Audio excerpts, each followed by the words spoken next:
नमस्कार दर्शकों, मैं नाज़रीन खबर बात की खास बात में आप सभी का स्वागत है। दोस्तों, हम हमेशा देखते हैं कि वातावरण में कई प्रकार के बदलाव हमें नजर आते हैं। इसी प्रकार के बदलाव अवकाश में भी देखे जाते हैं, जैसे कि सुपर मून, चंद्र ग्रहण, सूर्य ग्रहण। इसी प्रकार का एक बदलाव हमें नजर आने वाला है 6 जून 2012 को। यह है शुक्र तारे का पारगमन। इसी के बारे में हम अधिक जानकारी आपको देने जा रहे हैं कि हम किस प्रकार इसका लुत्फ उठा सकते हैं, क्या इसे देख सकते हैं, और बाकी अधिक जानकारी हम लेने जा रहे हैं। हमारे स्टूडियो में हमने आमंत्रित किया है संतोष टकले जी को, साइंटिफिक ऑफिसर बीआरसी से। नमस्कार संतोष जी। नमस्कार। आप में स्वागत है। सबसे पहले तो हमें बताइए कि खगोल विज्ञान क्या होता है। खगोल विज्ञान यानी हम इंग्लिश में बात करें तो इट्स एस्ट्रोनॉमी। एस्ट्रोनॉमी, बराबर। ये वो शास्त्र है जो आज की मौजूद सभी विज्ञान की शाखाओं का ओरिजिन है। ये जो शास्त्र है इसके थोड़े से यानी बेसिक स्टडी से ही हमको पता चलता है कि ये विश्व, ये सूर्य, पृथ्वी, यहाँ तक कि हमारे जो अस्तित्व की बात है, हम कहाँ से आए, ये सारी जानकारियां हमें खगोल शास्त्र देता है। अच्छा। एक जमाना था जबकि आज से 400 साल ही हम अगर पीछे जाएंगे तो हमको पता नहीं था कि ये सब क्या है, हम कहाँ से आए, पृथ्वी कहाँ से आई, सूर्य कहाँ से आया। इसकी सारी जानकारी जो हमको खगोल शास्त्र देता है, मेरा अहम उद्देश्य यही है कि यह खगोल शास्त्र का प्रसार हो और यह खगोल शास्त्र से हमको बहुत सारी जानकारी मिले। तो यह खगोल शास्त्र हमारी नींव है, हमारे हर विज्ञान की शाखा, जिससे हमको आज की टेक्नोलॉजी फलस्वरूप मिली है। सर, आप एक न्यूक्लियर साइंटिस्ट है, बराबर, और इसी के साथ आप खगोल विज्ञान में भी काफ़ी रुचि रखते हैं।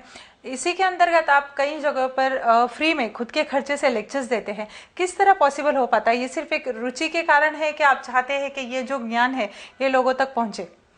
अगर आप मेरे बिजी शेड्यूल की बात कर रही है, जो मैं मेरे बीआरसी में साइंटिफिक ऑफिसर हूं और उसके कारण मैं इंस्पेक्शन के दौर पे, जैसे मैं अभी भी यहाँ जो आया हूँ, तो I am just back from Odisha. तो ये तो इसको तो आप इस तरीके से ही रिलेट कर सकते हैं, to each wheel there is way.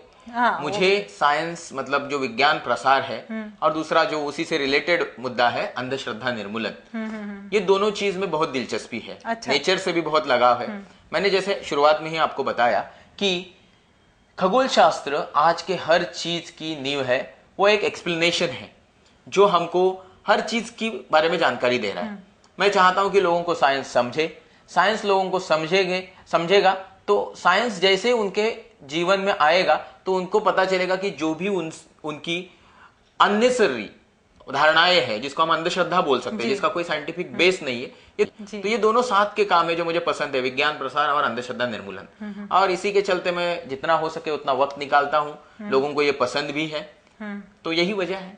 Sir, ऐसे कितने लेक्चर्स आप टोटल अब तक ले चुके हैं, और आकाश निरीक्षण जो होता है वो भी किस तरह करते हैं? अब तक पिछले 1.5 साल में ही मैंने ये शुरू किया, क्योंकि पिछले 1.5 साल में ही मैंने टेलीस्कोप खरीदा, पिछले 1.5 साल में मैंने प्रोजेक्टर खरीदा, और इसको लेके मैं कार में घूमता रहता हूँ। पिछले 1.5 साल में मैंने तकरीबन 150 लेक्चर्स दिए हैं, और 25,000 बच्चों को मैंने एड्रेस किया है। बच्चे ही नहीं, मैं स्कूल में गया हूँ, यहाँ पे जाके मैंने लेक्चर्स दिए हैं। तो यही पिछले 1.5 साल की हिस्ट्री है इस लेक्चर्स। और आकाश निरीक्षण किस प्रकार किया जाता है? आकाश निरीक्षण की बात करें या इवन ये लेक्चर की बात करें, ये जो मेरे शो रहते हैं, तो आपको ऐसे लगेगा प्राइमा फेसी पे कि भाई विज्ञान की बात है तो शायद टेक्निकली कॉम्प्लिकेटेड होगी, एजुकेटेड लोग ही समझ पाएंगे। बट जबकि ये कनेक्टेड क्वेश्चन है तो मैं बता दूं कि ये जो मेरे 150 लेक्चर हुए हैं और जो आकाश दर्शन के रिलेटेड कार्यक्रम हुए हैं, ये 2 हिस्से में बटे रहते हैं। एक है प्रोजेक्टर, डिजिटल प्रोजेक्टर के द्वारा मैं स्लाइड शो से लोगों के साथ संवाद करता हूं और उनको अपने विश्व की उत्पत्ति के बारे में बताता हूं। दूसरा रिलेटेड हिस्सा है जो रात के आसमान में, उनके आसमान में मैं उनको आसमान की सैर कराता हूं। उनको मैं बहुत सारी कॉन्स्टिलेशंस यानी तारका समूह, उनको मैं जो सन साइन बोलते हैं, राशि, इनके बारे में बताता हूँ, नक्षत्र के बारे में बताता हूँ, बहुत सारी जो खगोलीय घटना होती रहती है उनके बारे में बताता रहता हूँ। और इसके लिए मैं स्कूल में जाता हूँ, कॉलेजेस में जाता हूँ, यहाँ तक कि सोसाइटी में भी जाके लेक्चर्स लेता हूँ। लेकिन इसके लिए कुछ एज ग्रुप या एज बॉन्ड नहीं है कि इसी वय ग्रुप का या इसी ज्यादा सीनियर सिटीजन ना हो या बच्चा एकदम छोटा ना हो, ऐसे कुछ क्राइटेरिया आपका होता है क्या कि कोई भी आदमी इस चीज का लुत्फ उठा सकता है? नहीं, मतलब जब हम विज्ञान की बात करें तो शायद ये लगना बहुत ही लाजमी है, बट मैं आपको बता दूं कि जो मेरा अपना एक्सपीरियंस है, मैंने ये जो लेक्चर्स है, मैं जैसे कहा कि कॉन्वेंट स्कूल से लेके मराठी मीडियम के स्कूल से लेके ट्राइबल मतलब आदिवासी इलाके में जाके आश्रम स्कूल में भी किए। अच्छा। सबको उतना ही मजा आता है, सब उतना ही एंजॉय करते हैं। एक लेक्चर डिलीवर करने के बाद दूसरा इनविटेशन जरूर होता है। मतलब ये वजह है कि मैं ये बोल सकता हूँ कि ये हमारे उत्पत्ति का साधन है, बराबर, मतलब उत्पत्ति की जानकारी है, जो लोगों को सुनने में बड़ा मजा आता है। लोगों को यह सुनने में बहुत मजा आता है कि पृथ्वी कैसे निर्माण हुई, सूर्य कैसे निर्माण हुआ, आकाश गंगाएं कैसे निर्माण हुई। तो मुझे ऐसे लगता है कि it is now my experience कि शायद ये विज्ञान, खगोल विज्ञान की बेसिक समझने के लिए कोई प्रीरिक्विजिट जरूरी नहीं है। आपको वो जो भाषा में डिलीवर हो रहा है वो भाषा समझना जरूरी है और दिलचस्पी तो आ ही जाती है। हाँ, सही बताया आपने। लेकिन काफी वक्त ऐसे सुनने में आता है कि जहाँ पे हम आकाश निरीक्षण करते हैं वहाँ का आसमान क्लियर होना चाहिए, तो ये क्या फंडा है, मतलब इसके पीछे क्या आप कहना चाहिए? हाँ जरूर ना, बिकॉज हम जिस प्लेनेट पे रहते हैं, ये जो अर्थ है, हमारी धरनी माता है, इस पे बहुत बड़ा एटमॉस्फेयर का लेयर है, बराबर, मतलब हवा का, जिसके आपके कॉन्स्टिट्यूएंट्स मालूम है। तो ये जो हवा का बहुत सारा या वातावरण का लेयर है, ये साफ नहीं होगा, जैसे पोल्यूशन के कारण, या फिर बादल है, बारिश का मौसम है, तो जो उसके बाहर बहुत सारे तारे हैं वो तो हम देख ही नहीं पाएंगे, जबकि हमको उनको ही देखना है। बहुत सारी चीजें हैं, तारे हैं, नेबुलास है, तो ये देखने के लिए स्काई क्लियर ही होना चाहिए। बेस्ट क्लाइमेट, मतलब जो कोजागिरी पूनम होती है ना, जैसे आप लोगों को सुनेंगे तो एक पीरियड है जो बोलते हैं कि वो जो मतलब उस टाइम का जो चांदनी रात होती है वो बहुत ही सुहानी होती है। सच में, हाँ। तो सचमुच आप देखिए कि बारिश के कारण आसमान पूरा साफ हो गया था, पोल्यूशन धुल गया है, क्लाउड्स नहीं है, और फिर आप जाके देखिए सचमुच बहुत ही लुभावना दृश्य रहता है और बहुत ज्यादा तारे दिखते हैं। तो ये जो प्री रिक्विजिट है वो बहुत जरूरी है। बराबर है सर। जब आपने कोजागिरी की बात की है तो तब चांद बहुत अच्छा दिखाई देता है कोजागिरी के दिन, लेकिन इस वक्त जो हमने सुपर मून देखा था वो क्या था? सुपर मून जैसे बताया गया, ये हमारा ही चंद्रमा है। ये चंद्रमा वो है जो हमारे करीब आने के कारण बहुत बड़ा दिखाई दिया। बड़ा मतलब कितना बड़ा दिखता है? 14%, यानी 14% बड़ा दिखता है। वो 14% बड़ा दिखने के कारण या करीब आने के कारण 30% ज्यादा रोशनी परावर्तित करता है। अब ये दो है अहम चीजें हैं जो पृथ्वीवासी देख सकते हैं। देखने के बाद उसके बारे में पॉजिटिव, नेगेटिव बहुत सारी चीजें आती है। साइंटिफिक टर्म्स में there is no super moon terminology. ये जो आया है वो गलत फहमी से आया है। उसकी एक बहुत ही अलग टर्मिनोलॉजी है जो शायद मैं भी अभी, बहुत ही कॉम्प्लिकेटेड वर्ड है वो, तो मैं बताना ही नहीं चाहूंगा या मुझे आ नहीं रहा है। बट एक चीज जरूर है कि सुपर मून जो 14% बड़ा दिखता है, 30% ज्यादा रोशनी देता है, ये सुपर मून बड़ा इसलिए दिखता है क्योंकि लगभग मतलब average distance of moon from earth is 3,84,000। जब वो थोड़ा दूर जाता है इलेप्टिकल ऑर्बिट जिसमें वो घूमता है उसके कारण, तो 4,10,000 किलोमीटर की दूरी पे रहता है। अच्छा। जब वो करीब आता है तब वो 3,51,000 से लेके 54,000 किलोमीटर की दूरी पे रहता है। ये जो 3,51,000 या 54,000 की दूरी है उसमें से कम दूरी रहती है 3,51,000 की, तभी हमको सुपर मून दिखता है। अच्छा अच्छा, ऐसे और क्या क्या बदलाव होते हैं और ऐसी कौन सी घटनाएं होती है और आकाश में? ये जो, जैसे मैंने शुरुआत मेरी ओपनिंग स्टेटमेंट थी, ये जो खगोल या विश्व है या खगोल शास्त्र है, ये बहुत ही अद्भुत चीज है। अच्छा। इसमें अनगिनत घटनाएं होती रहती है। जैसे सबको मालूम होने वाली एक चीज है इक्लिप्स, ग्रहण। आप चंद्र ग्रहण, सूर्य ग्रहण के बारे में आपने सुना ही होगा। इसके अलावा कभी आप सुने होंगे जैसे सुपर मून आ गया, फिर कभी आपने सुना होगा कि एक दूसरे के सामने कोई ग्रह या तारे आ जाते हैं। फिर बहुत बार ऐसे भी होता है कि एक दूसरे को वो ढक देते हैं, जिसको हम पिधान या ऑकल्टेशन कहते हैं। कभी ऐसे भी होता है कि बहुत सारे शूटिंग स्टार हमको दिखते हैं, जिसको इंग्लिश में मिटियोर शॉवर यानी उल्का वर्षाव कहा जाता है। ये सारे बहुत ही विलोभनीय दृश्य है। आपको अगर जानकारी है तो ये फ्री का टाइम पास है, मतलब टेक्निकल जानकारी से ज्यादा बहुत इंटरेस्टिंग चीज है कि ये सबको पसंद है। मालूम नहीं होता है कब होने वाला है। थोड़ी सी जानकारी से आप फुल टाइम इंटरनेट का एक चैनल खोल सकते हो अपने लिए। अभी एक बहुत अहम चीज है इसमें, एक और फिनोमेना होता है जो इक्लिप्स की तरह है, जिसको हम ट्रांजिट यानी आपने जो बोला पारगमन होता है, यानी अधिक्रमण। मतलब सूरज के ऊपर से कुछ ग्रह जाते हैं या जाते हुए हमको दिखते हैं। जैसे शुक्र का अधिक्रमण होने वाला है 6 जून 2012 में। तो ये बहुत सारी खगोलीय घटना है जो होती ही रहती है। बट इसके अलावा भी नए नए जो विज्ञान के प्रोग्रेस के कारण मालूम हो रही है। जैसे आज की डेट पे हम दूसरे गैलेक्सीज में स्टार बर्थ यानी एक नए तारे की निर्मिति देख सकते हैं, एक तारे को मरता हुआ यानी उसकी मौत देख सकते हैं, और इंटरगैलेक्टिक कोलिजन देख सकते हैं। तो जैसे मैं फिर से रिपीट करना चाहूंगा, सचमुच ब्रह्मांड बड़ी ही अनोखी और अद्भुत चीज है। तो बहुत सारी घटनाएं होती रहती है, उसमें से आज हम थोड़ी की जानकारी लेंगे। बराबर है सर। जब हम आए शुक्र तारे का परागमन, तो ये पारगमन क्या चीज है और ये कब कब होता है? मतलब ऐसे कुछ स्पेसिफिक टाइमिंग है क्या? इतने पीरियड के बाद वो होता है, ऐसे कुछ है क्या? जहां तक ग्रह तारे या फिर हम सोलार सिस्टम सूर्यमाला जिसमें हम है उसकी अगर हम बात करें तो यहाँ पे सब कुछ फिक्स है। जो गुरुत्वीय बल से फिक्स हुआ है, इसके बारे में जो नियम बताए गए हैं वो जो केपलर, जोहान्स केपलर, इन्होंने 3 नियम दिए। तो ये चीजें हैं। अभी ये जो आपने बोला कि कब कब होता है, इसके लिए जवाब था कि ये फिक्स है। तो आजकल मैथमेटिक्स, कैलकुलेशंस, कंप्यूटर इसके कारण इतना ऊपर जा चुका है कि सबको सब मालूम रहता है। जैसे आपने ये पूछा 6 जून 2012 को होने वाला, अभी मालूम भी है हमको, ठीक है, हम यहाँ बैठ के उसको डिस्कस भी कर रहे हैं। तो ये अधिक्रमण, जैसे मैंने शुरुआत में ही बताया, एक मिनी इक्लिप्स है। शुक्र सूरज के ऊपर से जाता है, बट आप बोलोगे कि जब चंद्रमा जाता है तो पूरी तरह ढक देता है, शुक्र क्यों नहीं ढकता? जबकि एक बहुत ही कॉन्ट्राडिक्टरी चीज मैं आपको बताने वाला हूं। शुक्र का जो डायमीटर यानी साइज है, व्यास है, वो है 12,104 किलोमीटर। पृथ्वी का व्यास है 12,750 किलोमीटर, तकरीबन एक ही साइज के बराबर है। हाँ। चंद्रमा का व्यास है 3,500 तकरीबन 3,500 किलोमीटर। आप सोचोगे 3,500 किलोमीटर की डिस्क सूरज को ढक देती है, जिसका व्यास है 13,92,000, मतलब तकरीबन 14 लाख किलोमीटर।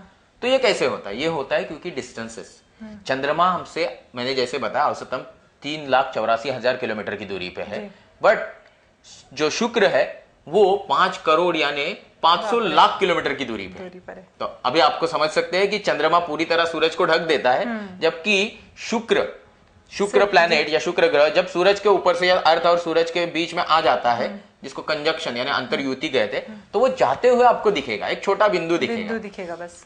अगर मैं साइजेस में या थोड़ी टेक्निकल टर्मिनोलॉजी यूज करूं जाकि सबको समझ में आए, शुक्र का जो डायमीटर है इन टेक्निकल टर्म्स वो है 59 आर्क सेकेंड, मतलब 1 मिनट के अराउंड। क्या है 1 मिनट में आता हूं उस पे।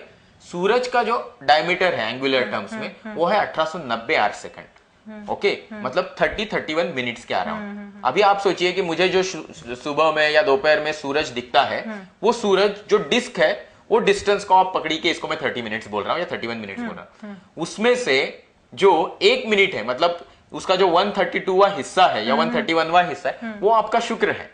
तो ये जो शुक्र है, जो 132वां हिस्सा है, वो देख समझ रहे हैं ना आप, छोटी डिस्क है जो सूरज के ऊपर से आपको जाते हुए दिखेगा। अच्छा। तो यही है शुक्र का अधिक्रमण। तो खगोल विज्ञान या फिर और कई वैज्ञानिक इसका इस्तेमाल किया जा सकता है क्या? मतलब ये डिमांड एंड सप्लाई की बात है ना। हाँ। जब तक उसका कोई आपको व्यवहारिक उपयोग नहीं दिखेगा तो शायद उसका कोई अहमियत नहीं रहेगी। ओके, टीआरपी बेस्ट है आज सब कुछ, तो है, बहुत है। और इसका पहला इस्तेमाल बहुत ही अच्छी चीज के लिए, जैसे मैंने आपको सूरज का व्यास बताया। अभी मैं अगर पूछूं जनरली, जैसे बीच में हम लोगों ने क्वेश्चन आंसर सेशंस लिए थे, तो हमने लोगों को पूछा था कि भाई सूरज पृथ्वी से कितना दूरी पे है। हमको एक बार भी सही जवाब नहीं मिला था। अच्छा। और ये किसी को मालूम नहीं था 400 साल पहले। अच्छा। ये 400 साल में ये सब ढूंढा गया इस मौके का फायदा उठा के। जैसे वीनस ट्रांजिट का पहला इस्तेमाल यही किया गया कि उससे सूरज और पृथ्वी के बीच की दूरी फिक्स की गई। अच्छा। दूरी नापने में इसकी मदद हो गई। तो ये पहला यूज है। हाँ। आज की डेट पे रडार फैसिलिटीज वगैरह एग्जिस्ट करती है। हाँ। तो बहुत ही सटीक तरीके से हमको मालूम है कि ये दूरी कितनी है। तकरीबन 15 करोड़ के आसपास, 15 करोड़ किलोमीटर की है। फिर अभी ये ट्रांजिट्स का हम क्या इस्तेमाल करते हैं, या इक्लिप्स का हम क्या इस्तेमाल करते हैं? इसका हम इस्तेमाल करते हैं एक्सोसेलर प्लैनेट्स के वातावरण के स्टडी करने के टेक्निक्स एस्टेब्लिश करने के लिए। अभी ये तो मैंने बता दिया, थोड़ा मैं आसान करके इसको बताना चाहता हूं। हमारी सोलार सिस्टम में जैसे प्लैनेट्स है, एक में हम रहते हैं, हर तारे के आसपास में प्लैनेट्स है। उनके ऊपर जो वातावरण है वो डिफाइन करेगा कि वहां पे जीवित कोई भी प्राणी या बैक्टीरिया रह सकते हैं कि नहीं, जीव के लिए वहां सही माहौल है कि नहीं। ये फिक्स करने के लिए वो वातावरण का स्टडी होना बहुत जरूरी है। बहुत दूरी है उनसे हमारी, तो शायद वो फिक्स हो नहीं पा रहा है, तो मतलब पता नहीं कर पा रहे, तो हम टेक्निक्स एस्टेब्लिश करते हैं कि वातावरण से जब कुछ प्रकाश आए तो वो किस तरीके से इंटरेक्ट करता है, उससे हमको उस वातावरण के कंटेंट्स का पता चलता है। ये अभी रिसेंट एप्लीकेशन है, 2004 के दरमियान जो ट्रांजिट हुआ था, उससे ये हमको फायदा। तीसरा बहुत जरूरी, जिसमें मैं आजकल काम कर रहा हूं, जैसे साइंस विज्ञान प्रसार की बात कर रहा हूं, इस विज्ञान प्रसार में सारी ऑर्गेनाइजेशन लगे, नासा से लेके, आयुका से लेके, हिंदुस्तान में भी विज्ञान प्रसार नाम की एक संस्था है, देन खगोल मंडल है, बहुत सारी छोटी मोटी, मैं स्काई वॉचर्स एसोसिएशन का रायगढ़ का अध्यक्ष हूं। हम सब जो जुटे हुए हैं विज्ञान प्रसार में, तो ये विज्ञान प्रसार के लिए ये मौके बहुत जरूरी है। ये सारे मौके जो आपने हम खगोलीय घटनाओं की बात की, ये सारे मौके बहुत अहम भूमिका निभाते हैं विज्ञान प्रसार करने के लिए। तो यही इनके बहुत सारे इस्तेमाल है। सच में बहुत, मतलब अगर वैज्ञानिक पद्धति से देखा जाए तो कितने सारे उपयोग है इसके, कितना सारा इस्तेमाल किया जा सकता है। लेकिन सर अधिक जानकारी लेंगे, अब वक्त हो चला है हमारे ब्रेक का। दोस्तों कहीं भी नहीं जाइए, देखते रहिए खास बात नाज़रीन के साथ। हम लौट रहे एक छोटे से ब्रेक के बाद। घरात बँकेची ब्रांच, अगं चला, मुहूर्त जवळ आला. We are ready. फॅक्टरीच काय? खरंच घरात ब्रँच. कमाल आहे.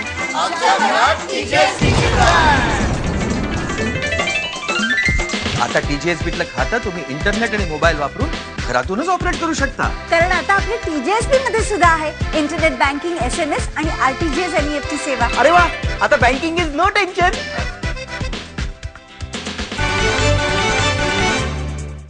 दोस्तों ब्रेक के बाद फिर एक बार आपका स्वागत है। आप देख रहे खास बात नाज़रीन के साथ, और हमारे स्टूडियो में मौजूद है संतोष टकले सर जी।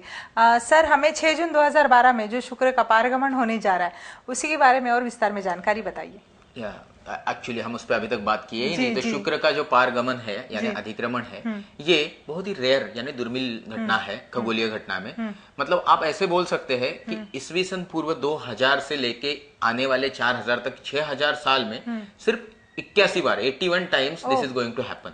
इसके पहले ये हुआ था 2004 में, अभी होने वाला है 2012 में, और इसके बाद होगा 2117 में, और उसके बाद होगा 2125 में। मतलब एक साइकिल फॉलो हो रहा है। 8 साल, फिर 105.5 साल, फिर 8 साल, फिर 121.5 साल। तो ये इस तरीके की घटना है। अभी हम अगर इसके टेक्निकल टर्म्स में इसके साइकिल के बारे में बात करें तो ये एक मिनी इक्लिप्स है। मतलब आप जैसे स्क्रीन पे देख सकते हैं कि एक पहला कांटेक्ट होता है, मतलब शुक्र का एक सर्कल है, डिस्क है, जो सूरज के डिस्क के साथ पहला टच किया, इसको कांटेक्ट 1 बोला जाता है। मतलब ये है बाह्य संपर्क। दूसरा कांटेक्ट है जिसमें वो अंदर से टच करता है, तो ये है आपका अंतर स्पर्श या अंतर संपर्क। फिर तीसरा कांटेक्ट नहीं डिफाइन करते, बट ये है कि ये जो सूरज के ऊपर से पाथ जा रहा है उसके सेंटर में वो पहुंचेगा।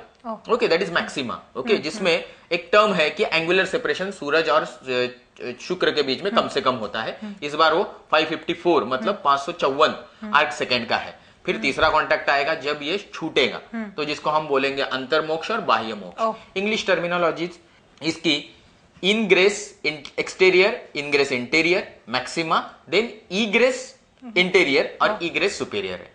हिंदुस्तान की या इस 2012 के वेनस ट्रांजिट की अगर हम बात करें तो ये कब होने वाला है ये मैं आपको बताना चाहूंगा। अभी ये चालू होगा as per the world time, मतलब जागतिक समय के अनुसार ये चालू होगा 22:09 पे। 22:09 इसको यूनिवर्सल टाइम बोलते हैं। तो इसको हम अभी नहीं रखेंगे, हम इसको भारतीय प्रमाण मतलब या समय के अनुसार बात करेंगे।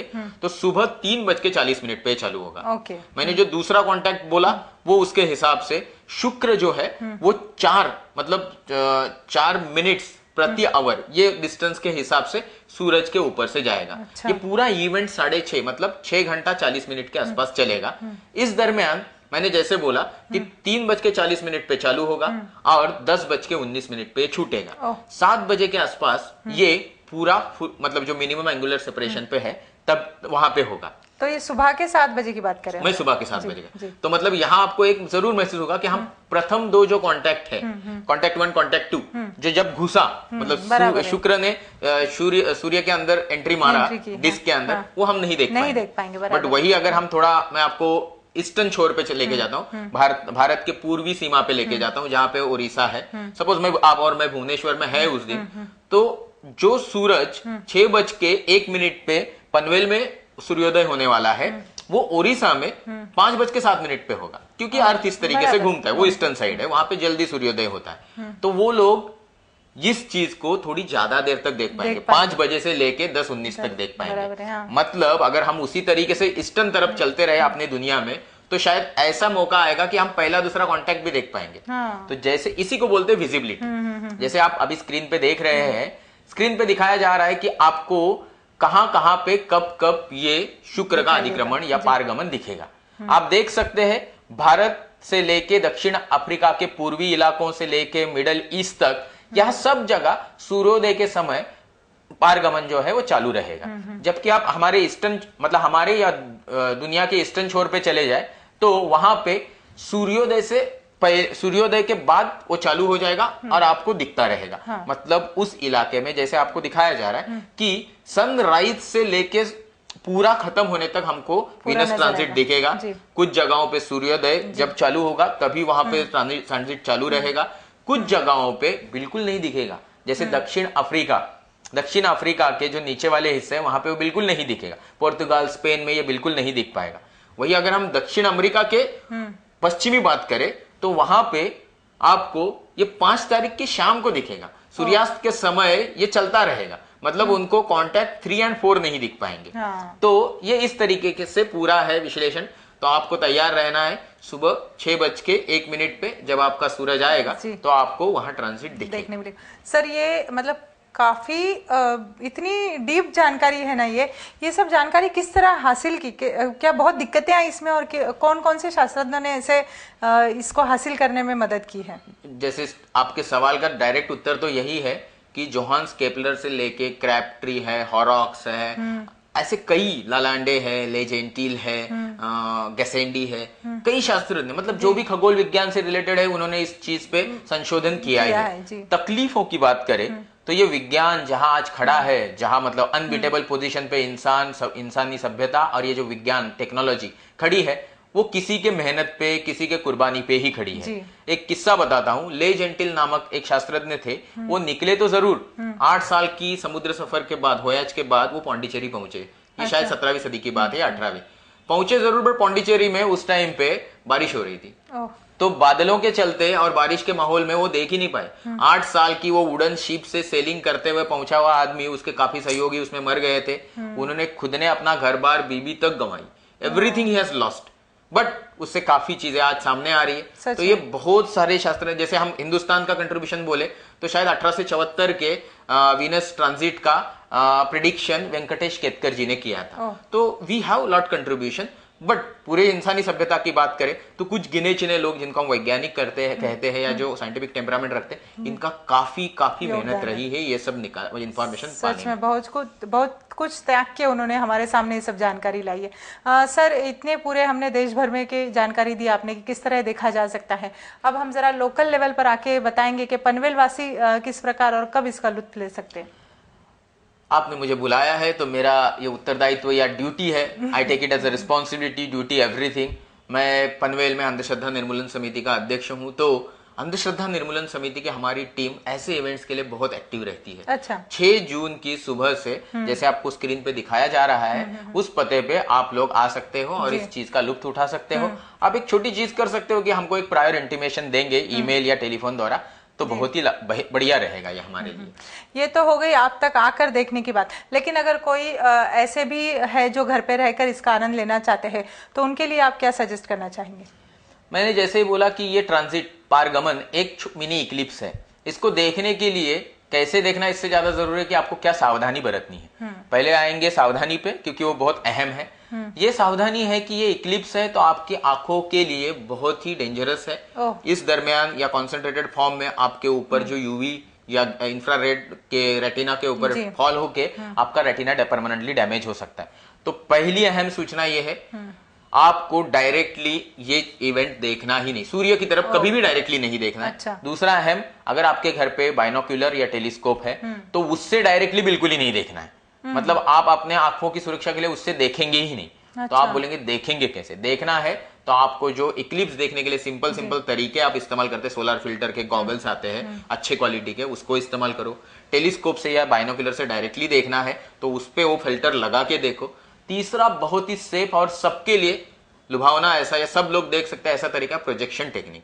स्क्रीन पे आप देख रहे हैं, स्क्रीन पे जैसे दिखाया जा रहा है उस तरीके से आप इमेज को प्रोजेक्ट करके व्हाइट पर्दे के ऊपर इसको देख सकते हैं। इससे आप सबको देखने को, बहुत लोगों को एट ए टाइम देखने को मिलेगा। और इसमें एक बहुत जरूरी चीज होगी कि इसमें कोई परेशानी नहीं होगी, कोई आंखों की सुरक्षा को तकलीफ नहीं होगी। नॉर्मली बहुत सारे टेक्निक इस्तेमाल होते हैं, बट जब आप डायरेक्टली सूरज की तरफ फिल्टर से भी देख रहे हो, आपको कंटिन्यूअसली नहीं देखना है, आपकी आंखों का ख्याल आपको ही करना है। इसलिए मैं ये बार बार दोहरा रहा हूँ। सर वीनस के अलावा और भी कोई प्लैनेट का ट्रांजिट होता है क्या, या फिर कब हुआ है या होने वाला है? जैसे मैंने बताया शुरुआत में या शायद नहीं, बुध और शुक्र ये 2 ही ग्रह है जिनका ट्रांजिट हमें देखने को मिलता है। अच्छा। शुक्र का बहुत ही रेयर है। वीनस का एक शतक में यानी एक सदी में 13 बार ट्रांजिट होता है, जबकि शुक्र के 2 ट्रांजिट के दरमियान 1 शतक की दूरी होती है।